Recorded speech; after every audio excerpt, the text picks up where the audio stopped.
Please channel को support करते हुए वीडियो को पूरा देखा करें और नावल को आगे भी शेयर कीजिए और साथ में चैनल को सपोर्ट करते हुए लाइक कमेंट एंड सब्सक्राइब लाजमी किया कीजिए और वीडियो को पूरा एंड तक देखा करें। अगर आपको नावल पसंद आ रहा है तो लाजमी कमेंट में बताया करें। नावल अनोखी खुशी इस कलम इस्मा खान एपिसोड 7।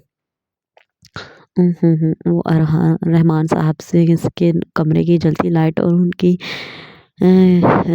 खांसी की आवाज़ सुनकर कमरे की तरफ बढ़ा और दस्तक दे डाली। आजा उनकी इजाज़त पर वो कमरे में दाखिल हुआ और उसे देखकर उनके चेहरे पर खुशी और मनामत का एहसास जागा। आओ आओ बेटा, वो मुस्कुराकर हाथ से इशारा करती हैं तो खरसंद मुस्कुराते हुए उनके पास बेड पर आ बैठा। खैरियत दादा साहब, मैं यहाँ से गुजर रहा था, आपके कमरे की लाइट चलती देखकर अंदर आ गया। वो इस्तफसार करता है। हाँ, बस तहज्जुद पढ़ने की तैयारी कर रहा हूँ। तुम क्यों यहाँ से गुजर रहे थे? वो चश्मा आंखों पे सेट करते उसका खूबरू चेहरा देखते हैं, साथ ही बहस छिड़ गई। तहज्जुद के लिए ही उठा था, साइड टेबल पर पानी कम था तो लेने आ गया। आपकी तबीयत कैसी है अब? वो फिक्रमंदगी से उनका नहीफ हाथ थामता है। नहीं, मैं बिल्कुल ठीक हूँ। अब इस उम्र में थोड़ी बहुत खांसी तो लग ही जाती है। वो मुस्कुराकर कहते सीधे होकर बैठ गए। आपकी उम्र को क्या हुआ? अभी भी मेरे बड़े भाई लगते हैं।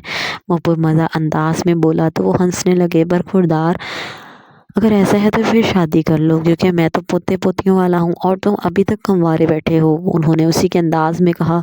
दुरुस्त फरमाया दादा साहब, लेकिन लड़की तो पसंद कर लें कोई। वो थोड़ा चेम कर कहता है तो वो मुस्कुरा गए। इतने दिन मोहर तुम्हारे साथ रह गई है, मेरा मतलब है कि वो तुम्हारे साथ शादी के लिए मौजू है। उन्होंने दोबारा तकिए से टेक लगाकर उससे सवाल पूछा तो वो कुछ पल के लिए खामोश हो गया। वो अच्छी लड़की है दादा साहब, मगर वो इस कदर हसास है कि वो इस बात को लेकर इनकार कर देगी कि मैं एक अदद मोहब्बत कर चुका हूँ। वो खदशा बयान करता है तो रहमान साहब के चेहरे पर नागवारी के तासुरात उभरे। ये कोई वजह नहीं है रिश्ते से इनकार करने की। मर्द हज़ारों मोहब्बतें भी कर ले तो भी हज़ारों मोहब्बतों की गुंजाइश रखता है, और तुमने उसे बीवी बनाना है, महबूबा नहीं। उनके दृष्टि से कहने पर वो मुस्कुरा गया। वो आपका दौर था दादा साहब, जो अब औरत बीवी का दर्जा पाकर ही खुश हो जाती थी। उसे महबूबा बनने से ज़्यादा बीवी बनना पसंद था। वो कुछ तौक़ुफ़ रखता है। आप आज की औरत के असूल ज़ाबत कुछ और हैं। वो आपसे इज़्ज़त, मोहब्बत, वक्त और दौलत बेके वक्त मांगेगी। बीवियों की भी कुछ किस्में होती हैं दादा साहब। वो आईब्रो हिलाता उन्हें देखता बताता है। हालांकि उसकी एक भी बीवी नहीं थी। एक वो होती है जो अपने हक के लिए लड़ेगी, झगड़ेगी और बिलाकर अपना हक वसूल करके ही दम लेगी। एक वो होती है जो ना लड़ेगी और ना ही किसी बहस में पड़ेगी, बस चुपचाप अलहदी इख्तियार कर लेगी। ऐसी औरत बहुत अना वाली होती है दादा साहब। वो कुछ पल को थोड़ा खामोश हुआ, जबकि रहमान अली खामोशी से उसके चेहरे को देखते उसे सुन रहे थे। अपने इस पोते को सुनना उन्हें सबसे बढ़कर लुत्फ़अंगेज़ लगता था। उसकी आवाज़ और लहजे में ऐसा ठहराव और सुरूर था कि उसे सुनने वाला शहर में जकड़ जाता था। जबकि एक ऐसी भी होती है जो ना लड़ेगी, ना बहस करेगी और ना ही अलहदगी इख्तियार करेगी, बस चुपचाप सहने और सब्र की आदी हो जाएगी। वो औरत दादा साहब खुद को अंदर से मार लेती है, और मोहर भी ऐसी ही औरत है। वो आप लोगों की खुशी की खातिर मुझसे शादी कर लेंगी, मगर अपने जज्बात को दफन कर लेंगी, और मैं ऐसा नहीं चाहता कि वो खुद को अंदर से मार लें। वो हकीकत बयान करता है और उसकी आखिरी बात पे वो बिगड़े। तो तुम्हारा मतलब है कि मैं अब तुम्हारे लिए ख़ानदान से बाहर रिश्ता ढूंढूं, एक ऐसी लड़की जो 2-4 मोहब्बतें कर चुकी हो, ताकि उसे तुम्हारी की गई मोहब्बत पर एतराज़ ना हो, जबकि घर में बेहतरीन रिश्ता मौजूद है। वो गुस्से से कहते सीधे होकर बैठ गए। माफ़ी चाहता हूँ दादा साहब, मगर मेरा ऐसा मतलब नहीं था। मैं सिर्फ इतना चाहता हूँ कि उनको बताए ताने के बजाय उनकी रजामंदी ली जाए। अगर वो दिल से राज़ी हैं तो इस रिश्ते पर तो मैं बहुत खुश हूँ और पूरी कोशिश करूँगा कि उन्हें मोहब्बत दे सकूँ। उनके गुस्से के पेश नज़र आहिस्तगी से बोला और सर को झुका लिया कि नामहरम से की गई मोहब्बत हमेशा सर को झुकाती ही है। खुशकिस्मत होगी मोहर जो तुम्हारे निकाह में आएगी। वो समझदार है, वो नेहा वाली बेवकूफ़ी भी नहीं करेगी। वो उसकी उदासी पर नरमी से गोया होते उसका हाथ थपथपाते हैं। दादा साहब अक्सर वो कुछ पल रुक कर ऊपर वाला लब दबाता, साइड पर देखकर फिर उनकी तरफ देखता है। अक्सर जो एक दफ़ा ठुकरा दिए जाएं वो बार बार ठुकराए जाते हैं, और मुझे दूसरी दफ़ा ठुकराए जाने से डर लगता है کیا تم مایوس ہو گئے ہو خرسند شاز؟ ایک بے وفا عورت کے چھوڑ دینے سے تم اللہ کی رحمت سے مایوس ہو چکے ہو جو ایسا ڈر رکھتے ہو؟ وہ بے یقینی سے بولے، بالکل نہیں دادا صاحب، میرا ایسا مطلب ہرگز نہیں تھا، میں اللہ کی رحمت سے کبھی مایوس نہیں ہو سکتا، وہ بہت بہتر سوچے ہوئے ہیں میرے لیے، بس انسانوں کا اعتبار نہیں کوئی۔ وہ ان کا ہاتھ تھام کر محبت سے چومتا بولا، میری دعائیں ہمیشہ تمہارے ساتھ ہیں خرسند، تم مستجاب ٹھہرو گے، تم اللہ کے پسندیدہ بندوں میں سے ہو، تمہاری پیشانی ہی نہیں تمہارا دل اور نفس بھی جھکتا ہے اس کے آگے، چلو آؤ اکٹھے نماز پڑھ کر دعا کرتے ہیں۔ اس کا چہرہ کانپتے ہاتھوں سے تھامتے اس کے ماتھے پر بوسہ دیتے ہیں تو وہ مسکرایا اور ان کو سہارا دے کر اٹھانے لگا۔ کیا کر رہی ہو؟ زرگ اس کے پاس آ کر اس کے بازو پر چٹکی کاٹ کر پوچھتی ہے تو زرگ نے اسے گھوری سے نوازا، ای میل چیک کر رہی تھی، تم کالج نہیں گئی؟ وہ حیران بھی ہوئی تو زرگ سر ہلاتی اس کے ساتھ ہی صوفے پر بیٹھ گئی، دل نہیں کر رہا تھا اور تم سے پوچھنے آئی تھی کہ تم کیوں نہیں جا رہی 2 دن سے؟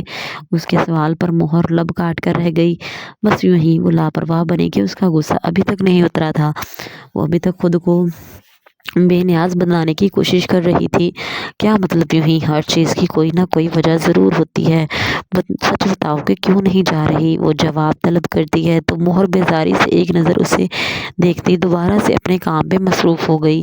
مہر، میں تم سے پوچھ رہی ہوں، میں پرسوں سے تمہیں دیکھ رہی ہوں، نہ تم ٹھیک سے بات کر رہی ہو اور نہ ہی تمہارا موڈ ٹھیک ہو رہا ہے، آخر کیا بات ہے جو تمہیں ڈسٹرب کر رہی ہے؟ وہ غصے سے پوچھتی ہے اور مہر ضبط کرتی پھر خاموش رہی تو وہ لیپ ٹاپ چھین لیتی ہے۔ مہر، وہ چلائی تو مہر بھیگی پلکوں سے اسے دیکھتی ہے۔ تنگ مت کرو زرگ، میں فی الحال کوئی بات نہیں کرنا چاہتی، وہ جان چھڑاتی ہے، ساتھ ہی لیپ ٹاپ لینے کی کوشش کی جسے زرگ نے پہنچ سے دور کر دیا۔ پہلے بتاؤ کہ کیا ہوا ہے، کیا نیہا نے کچھ کہا ہے؟ کیونکہ اس کے جانے کے بعد ہی سے تمہارا موڈ آف ہے، وہ خدشہ بیان کرتی ہے اور مہر تیز سے آنکھیں پھاڑ کر اسے دیکھتی ہے۔ نام مت لو اس کا زرگ، ورنہ میں کچھ کر بیٹھوں گی، تمہاری بہن اب میری برداشت سے باہر ہے۔ اس کے نفرت امیز الفاظ پر زرگ حیرت و بے یقینی سے اسے دیکھتی ہے۔ مہر، اس سے پہلے کہ وہ مزید کچھ کہتی مہر اٹھ کر واش روم میں گھس گئی۔ ایسا کیا ہو گیا جو یہ اتنی شاؤٹڈ ہے؟ زرگ ناسمجھی سے سوچتی لیپ ٹاپ میز پہ رکھتی باہر نکلی اور سب سے پہلا سامنا ہی افلاطون سے ہوا۔ ہائے او، ہم سے لڑائی اور ہمارے برادر سے آنکھ مٹکائی، اس کی پونی چھیڑتا شرارت سے بولا۔ اب اگر زرگ چھٹی کرے گی تو آج کہاں پیچھے رہتا؟ شٹ اپ، تم سے کس پاگل نے کہا کہ میں آرس سے آنکھ مٹکا رہی ہوں؟ وہ چلائی، کیا سچ میں ایسا نہیں؟ چلو کوئی بات نہیں، میں آرس کو کہتا ہوں کہ اپنی محبوبہ پہ پھر ٹرائی مارے۔ وہ آگ لگانے لگا، یوں پاگل ڈینگی کے مچھر، بکواس بند کرو، میں کوئی اس کی محبوبہ نہیں ہوں۔ وہ تپ کر بولی، اوہ نائس، ویسے میں اسے کہا بھی تھا کہ زرگ تم سے محبت کر ہی نہیں سکتی، وہ تو مجھے آئی لو یو بول چکی ہے۔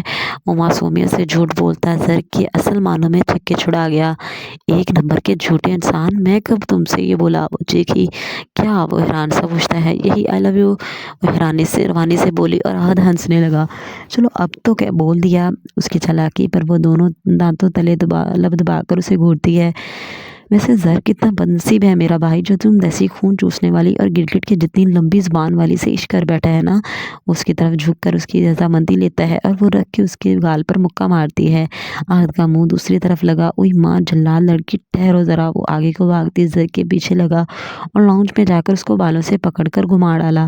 ہاں، وہ آل پکڑتی چلائی، پونی ٹیل میں مقید بال اب عجیب و غریب نقشہ پیش کر رہے تھے۔ کیا ہوا؟ صوفے پر آرام سے اخبار پڑھتی فرحین کو اب ہوش آیا تھا کہ ان کے پاس کوئی شور ہو رہا ہے۔ ممی دیکھیں، آپ کے بیٹے نے میرے بالوں کا کیا حال کیا ہے۔ وہ اپنے بکھرے ہوئے بال روتے ہوئے دکھاتی ہے جبکہ آہد جلدی سے وہاں سے بھاگا۔ ہائے ہائے فٹے منہ تیرا، آہد کے بچے کیا حال کر دیا بچی کے بالوں کا۔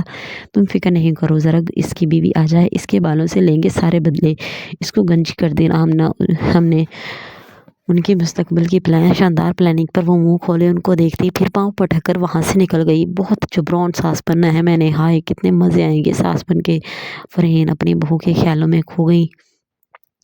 Please like comment and subscribe لازمی کیا کیجیے اور ویڈیو کو اینڈ تک پورا دیکھا کرے تاکہ چینل کو گرو ملے، اور آپ پلیز تھوڑا سا جو ہے وہ چینل کو سپورٹ کیجیے پلیز۔